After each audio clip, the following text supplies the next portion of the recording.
selalu diberi barokah setiap nafas perjuangannya, insya Allah. Udah pada kenal belum nih sama Sayyidil Habib Ahmad nih? Belum ya. Jadi sekarang kita kenalan sama beliau. Kita minta waktunya seluas-luasnya kepada Sayyidil Habib Ahmad Mujtaba bin Syahab. Falyatafaddal mazkuran. Shallu ala Nabi Muhammad. Assalamualaikum warahmatullahi wabarakatuh. Waalaikumsalam warahmatullahi wabarakatuh.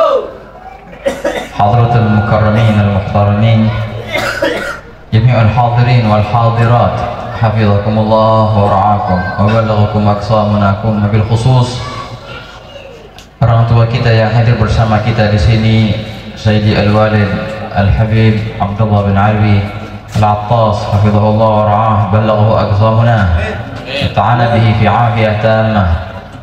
Dan juga guru kita bersama dan guru Al-Faqir Al-Mukarram Al-Muhtaram Sayyidi Al-Habib Hamid bin Ja'far Al-Qadri, hafizahullah wa ra'ah, balaghahu aqsamuna.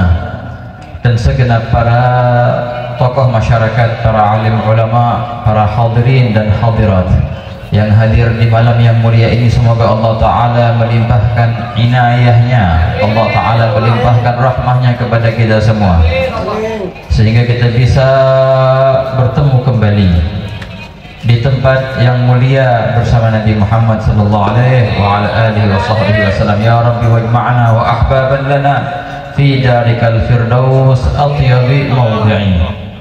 Alhamdulillah, alhamdulillahi rabbil alamin, دائم الإفضال عظيم النوال. اللهم صل وسلم على سيدنا محمد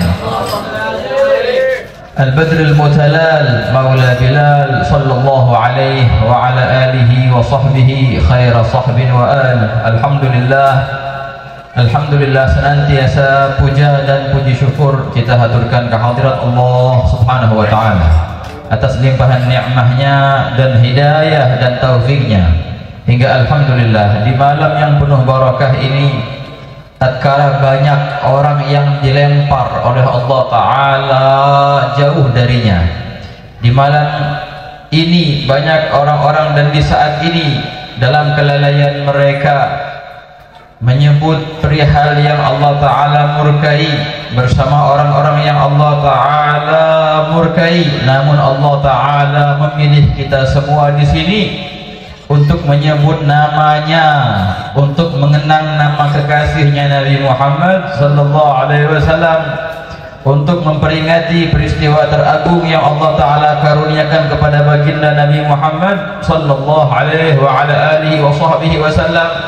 Tatkala di malam yang seperti ini banyak mata yang sudah biasa terpejam tidur di waktu yang sekarang ini, sudah jam 11, tapi Masya Allah di sini Masya Allah mata masih melek, dan mulut masih bersolawat, lisan masih bersolawat, mata masih melihat. Semoga Allah Ta'ala jadikan mata yang masih melek di majelis ini mata yang tidak akan menangis nanti di hari kiamat, karena dikatakan setiap mata akan menangis di hari kiamat, menangis atas kerugiannya, menangis atas nasibnya yang malang di hari kiamat nanti, keabadian dalam azab, maka mereka menangis. Namun ada beberapa mata yang tidak menangis di hari kiamat. Ikhwan, siapa itu yang mempunyai mata yang tidak akan menangis di hari kiamat? Di antaranya adalah mata yang menangis di dunia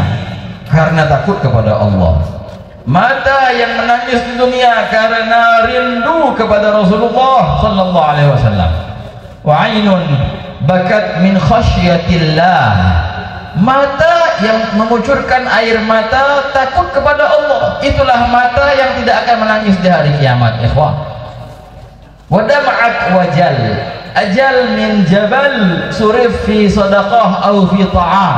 Karena Imam Al-Habib Muhammad bin Abdullah Al-Haddad berkata, satu tetesan air matamu yang engkau turunkan, yang engkau keluarkan, yang engkau kucurkan karena takut kepada Allah, itu pahalanya lebih besar daripada engkau mempunyai emas sebesar gunung, atau makanan sebesar gunung yang engkau sedekahkan kepada fakir miskin, ketahui bahwasanya tetesan air mata itu satu melebihi daripada pahala gunung emas yang engkau sedekahi itu, melebihi pahala segunung daripada gandum atau beras yang engkau sedekahi. Apa?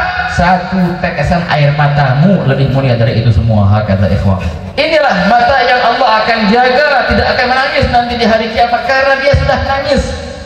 Dia sudah nangis di dunia takut kepada Allah, maka di hari kiamat Allah nggak rela membuatnya menangis kembali. Dia akan senang nanti di hari kiamat. Dan juga di antara mata yang tidak menangis di hari kiamat adalah wa'ainun batat fi sabilillah, mata yang bermalam di jalan Allah. Semoga Allah Ta'ala jadikan mata kita mata yang itu, ya ikhwan. Pada malam hari ini tidaklah kita masih melek, melainkan di jalan Allah, berzikir kepadanya, berselawat kepada nabinya. Inilah mata yang di jalan Allah. Semoga Allah Ta'ala jaga mata kita jangan sampai nangis di hari kiamat, insyaallah, amin. Itulah yang kedua. Dan yang ketiga, wa ainun ghaddat an maharimillah, mata yang tidak akan menangis di hari kiamat adalah mata yang sengaja dipejamkan. Kenapa? Karena takut dari kemaksiatan Allah. Ketika dia melihat pandangan-pandangan yang diharamkan oleh Allah, ketika dia melihat sesuatu yang Allah Ta'ala tidak ingin dia melihatnya, maka ia memejamkan matanya lillahi ta'ala, demi Allah, demi menggapai keridhaannya. Dia pejamkan matanya itu, nggak mau dia melihat pandangan-pandangan yang itu, ikhwan. Nah, mata yang seperti itu tidak akan menangis nanti di hari kiamat. Wahai kata ikhwan, kalau seandainya engkau mau dikaruniakan untuk bisa memandang wajah Nabi Muhammad SAW di akhirat nanti ataupun di dunia ini, maka jagalah matamu.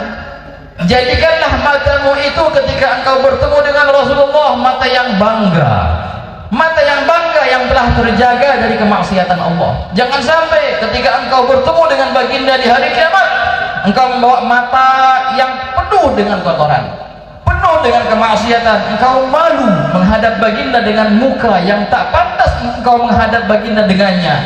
Jangan sampai, ikhwan. Bertemulah dengan Rasulullah dalam keadaan bangga dengan wajahmu yang telah engkau jaga, dengan mata yang telah engkau jaga dari kemaksiatan Allah. Bertemu dengan Nabi Muhammad SAW dengan keadaan seperti itu. Wahai kata ikhwan, yang memang dikatakan ketika seorang hamba memejamkan matanya ketika dia melirik sesuatu yang diharamkan oleh Allah Ta'ala dilihat, maka apa? Maka Allah Ta'ala akan menggantikan abdalahullah biladzatin bihalawatin yajiduha fi qalbih. Maka Allah Ta'ala akan menggantikan si hamba itu dengan apa? Dengan kelezatan iman, kenikmatan iman, rasa manis dari iman yang dia cicipi di hatinya. Apakah iman ada rasa? Ada, Bu. Ada, Pak. Ada, adik-adik. Semua kita beriman di sini. Semua kita mukmin. Tapi apakah pernah kita mencicipi manis daripada iman itu?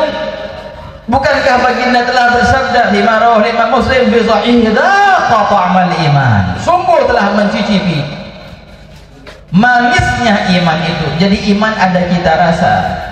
Bagaimana kita bisa mencicipi manisnya iman itu?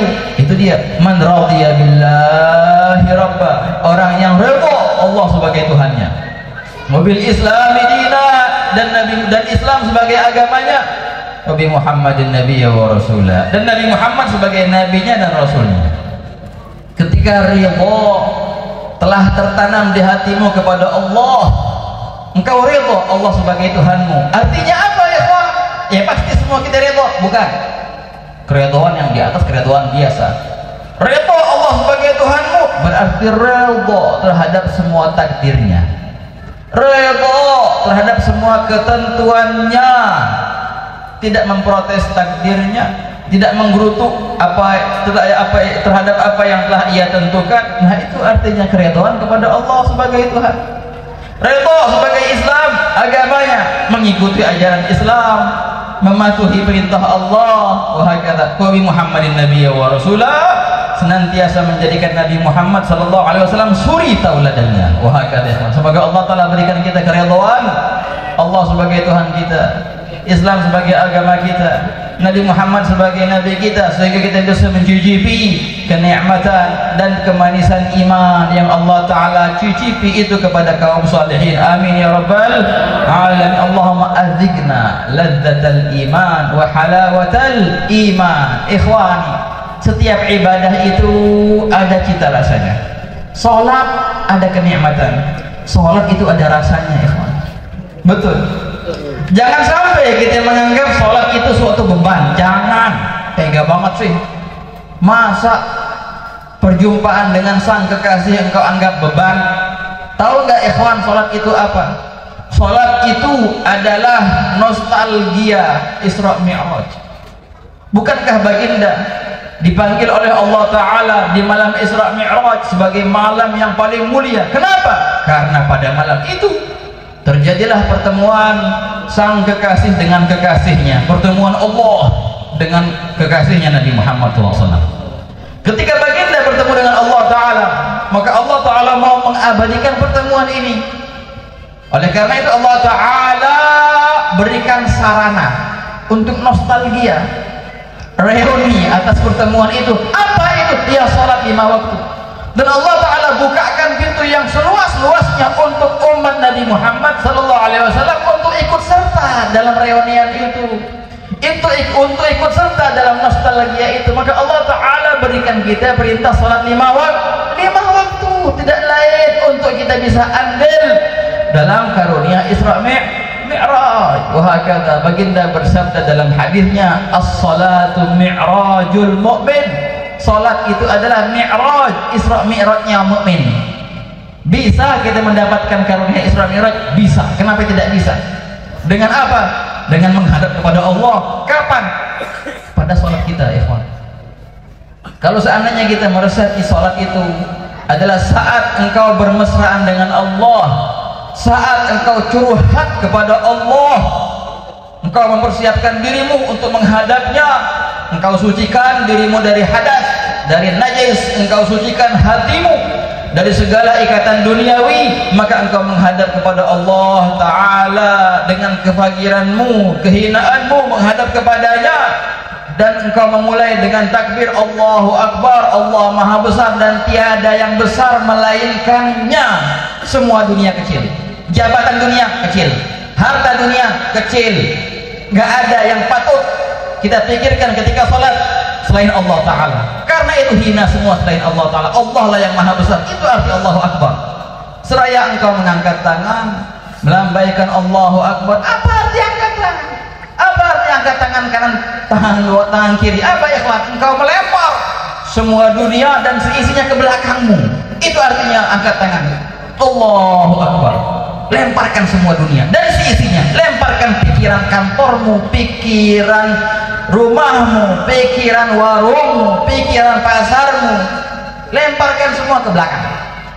Yang ada hanyalah engkau dengan Allah Ta'ala. Dan ingat momen ketika baginda Nabi Muhammad SAW bertemu dengan Allah di Isra Mi'raj itu, ikut sertalah dengan baginda dalam pertemuannya di salatmu. Niscaya engkau akan meresapi, mencicipi nikmat dan halawah daripada salat itu. Hakata ikhwan, orang kalau salat dengan demikian rupanya dia mulai merasakan nikmat salat. Dia tidak akan merasakan salat bagaikan beban. Ada banyak orang nganggap salat itu beban. Gimana tuh emang ada? Ada banyak. Contohnya gimana? Pas azan, dengar suara azan mulai sumpuk deh. Ada yang kayak gitu. Ada yang nggak sumpuk sih, enggak. Pas azan, yuk buru-buru sholat. Emang kenapa Pak? Biar lega. Biar apa biar? Tahu nggak apa artinya biar lega? Biar lega sholat. Emang kenapa? Biar lega. Kan beban. Oh beban berarti makanya lega kalau udah sholat. Karena sholat beban baginya, makanya dia lega. Na'udzubillah min dzalik. Jangan sampai kayak gitu. Tega banget sih ente. Masa perjumpaan dengan Allah ente anggap beban sampai ente lega, pengen kelar cepet-cepet, pengen mulai cepat, pengen kelar cepat. Alangkah egoisnya engkau dengan Tuhanmu. Coba engkau resapi ikhwan, ketika engkau sholat itu persiapkan dirimu untuk sholat. Mulailah sholat dengan kesucianmu, dengan fitrahmu. Mulai coba sekali aja sholat dengan kerinduan kepada Allah. Dalam sujud terakhirmu curhat kepadanya, ngomong dong sama Allah. Pernah nggak kita ngomong sama Allah ya ikhwan? Doa sih sering, Rabbana atina fid dunya hasanah, Rabbana taqabbal minna. Enggak, bukan itu yang maksud. Ngomong sama Allah, curhat. Seperti engkau curhat dengan temanmu. Sering kita curhat sama teman. Wah, terima. Ngobrol ngalur ngidul panjang lebar cerita sono sini nggak jelas sama teman. Kita anggap itu menyelesaikan problem, padahal enggak sama sekali. Yang ada malah lebih sumpek. Ya enggak dikasih solusi sama teman kita. Coba itu sekali aja curhatnya sama Allah. Coba sekali aja buka-bukaan sama Allah. Mulai engkau utarakan problemmu. Ya Allah, aku punya urusan ini ya Allah. Seru namanya, sungguh ia menunggu. Sungguh ia menunggu suara. Dalam hadis qudsi dikatakan Allah Ta'ala berfirman, kadang-kala aku rindu kepada suara hambaku sehingga aku memberikan musibah kepadanya. Agar apa? Agar dia kembali kepadaku, berdoa kepadaku, karena aku rindu suaranya. Hakala ikhwan, kita mengharap ke sana sini, muter-muter, tapi mentok. Barang siapa yang baper, caper. Barang siapa yang tahu nggak caper? Apa yang caper?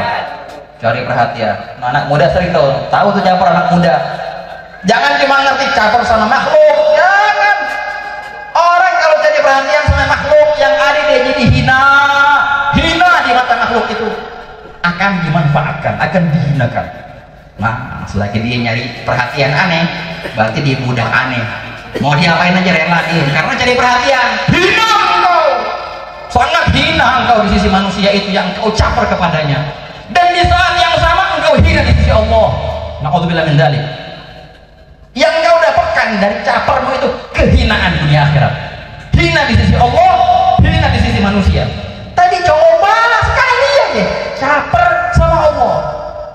Cari perhatian Allah, cari keredoannya. Coba sekali aja. Apa yang terjadi? Dijamin engkau akan mulia di sisi Allah dan engkau akan mulia di sisi manusia. Ketika engkau cari perhatian siapa? Allah. Itulah ikhwan yang semestinya kita cari perhatian. Jadi boleh nggak caper? Silahkan caper. Siapa yang ngelarang? Tapi tinggal pilih. Mau caper yang ujungnya kehinaan atau caper yang ujungnya kemuliaan. Ayo ikhwan, mari bareng-bareng kita rubah kiblat kita, rubah arahan caper kita. Daripada caper, dari perhatian makhluk, daripada cari pencitraan kepada makhluk, carilah pencitraan di sisi Allah. Carilah perhatian dari Allah. Biarkan namamu busuk di kalangan makhluk, tapi jangan sampai namamu busuk di kalangan Allah. Biarkan namamu mulia di kalangan Allah, maka Allah akan memuliakan namamu di kalangan makhluk-makhluknya. Sayyidah Aisyah berkata dalam hadis marwahun Nasa'i, man talaba, barang siapa yang mencari mahamidan nas, pujian manusia, bisa khatillah, dengan kemurkaan Allah, maka Allah akan menjadi murka kepadanya dan Allah akan balas dendam. Allah akan balas dendam kepadamu karena engkau menggugurkan pandangannya, engkau rela menistakan pandangannya demi pujian makhluknya. Allah akan balas dendam kepadamu, Allah akan hinakan engkau di mata makhluknya itu. Tunggu 5 tahun 10 tahun jadi hina engkau di mata makhluknya karena engkau tega menistakan pandangannya demi pandangan makhluknya. Namun tak kalah engkau man talaba mahamidullah, barang siapa yang mencari pujian Allah, yang mencari keridhaan Allah walaupun dengan kemurkaan makhluknya sementara, maka Allah akan redha kepada hamba itu. Dan Allah Ta'ala jadikan makhluk-makhluk yang tadinya mencaci makinya, yang tadinya mencemoohkannya, Allah akan jadikan semua itu tunduk kepadanya, dan Allah akan jadikan dia terhormat di mata makhluk-makhluk Allah Ta'ala karena engkau mencari keridhaan Al-Khaliq, sang pencipta. Wahakala ikhwan, Kesian orang yang sudah nyampe kepala 20 tahun, kepala 30, kepala 40, kepala 50, yang dia tahu cuma caper sama manusia. Nggak pernah dia mencicipi caper sama Allah. Nggak pernah dia sholat dalam keadaan rindu kepada Allah. Udah berapa tahun ente? Mau nunggu kapan? Mau nunggu Israel datangnya? Mau nunggu tahun depan? Yakin hidup tahun depan? Mau nunggu apa lagi? Ya dal kasal kam tu akhir taubatak min amil am. Sampai kapan kau menunda taubatmu? Dari tahun ke tahun. Ente yakin tahun depan masih ada? Keburu datang Israel tar. Gimana? Ayo ikhwan, yang belum pernah nyicip, cicipin curhat kepada Allah, cicipin lezat munajah kepada Allah, cicipin bermesraan dengan Allah. Wah kata ikhwan. Nah di mana tuh kalau kita mau belajar kayak gituan? Belajar di majelis yang seperti ini, majelis ta'lim. Carilah majelis ta'lim yang mengarahkan kita ke akhirat, yang membuat kita nggak demen sama dunia. Cari majelis yang kayak gitu. Tapi kalau ada majelis yang membuat kita nafsu ke dunia, oh bukan majelis itu. Sama kayak di mana-mana itu. Majelis yang benar adalah majelis yang engkau duduk di situ, engkau merasakan kenikmatan akhirat, angin dari surga bersepoi-sepoi berhembus di majelis itu, yang membuatmu lebih semangat untuk ibadah, wa yuzahiduka minad dunya, dan yang membuatmu zuhud dari dunia. Itu majelis yang sebenarnya. Wahakata ikhwan. Nah disitulah majelis Nabi Muhammad SAW. Wahakata ikhwan. Tapi kalau ada majelis kita hadir di situ malah lebih nafsu ke dunia gitu, malah ngomongin orang gitu. Hadir majelis, kalau dari majelis semangatnya sama aja, nggak semangat untuk sholat, nggak semangat untuk dia melihat. Nah hati-hati tuh. Wahakata, carilah majelis, carilah guru yang menyampaikanmu kepada Allah, menyampaikanmu kepada akhirat sebagai perantaramu untuk insya Allah akan tidak nangis di akhirat nanti. Wahakata ikhwan. Marilah ikhwan kita belajar menangis di dunia, takut kepada Allah, rindu kepada Rasulullah, dan pejamkan matamu dari maharimillah dan tabit fi sabilillah. Niscaya engkau akan dijaga matamu, jangan sampai nangis di hari kiamat nanti. Amin ya rabbal alamin. Semoga Allah taala berkahi insyaallah majlis Adhiya al-Mustafawi. Barakallahu fil hadirin wasami'in. Barakallahu taala fi hadhihi al-laila az-zahiyya wa a'id alaina dhikra al-isra wal mi'raj bi khairi ma 'adahu 'ala kummal wa khullasu 'ibadihi as-salihin bi rahmatika ya akramal akramin. Allahumma ya Rabbi ya Wahhab, iftah lana al-bab wakshif 'anna al-hijab wa adhikna ladzat al-munajat wal khidab wa adkhilna ya Rabbi fi khawas al-ahbab fi fasih ar-rihab bi rahmatika ya arhamar rahimin wa qarribna ilaika aqrab min gawsika wa adhan lana bil munajat wad dukhul fi da'irat al-khawas الذي يناجونك في جوف الليل، الذين يناجونك في ساعة آخر الليل، وتفتح لهم الباب من المسامرات الساميات الراقيات. يا أكرم الأكرمين يا وهاب يا كريم. ربنا آتنا في الدنيا حسنة وفي الآخرة حسنة وقنا عذاب النار. وصلى الله على سيدنا محمد وعلى آله وصحبه وسلم والحمد لله رب العالمين. والسلام عليكم ورحمة الله وبركاته. وعليكم السلام ورحمة الله وبركاته. Assalamualaikum warahmatullahi wabarakatuh. Jazakumullah khairan ya habibana. Semoga guru kita Sayyidil Habib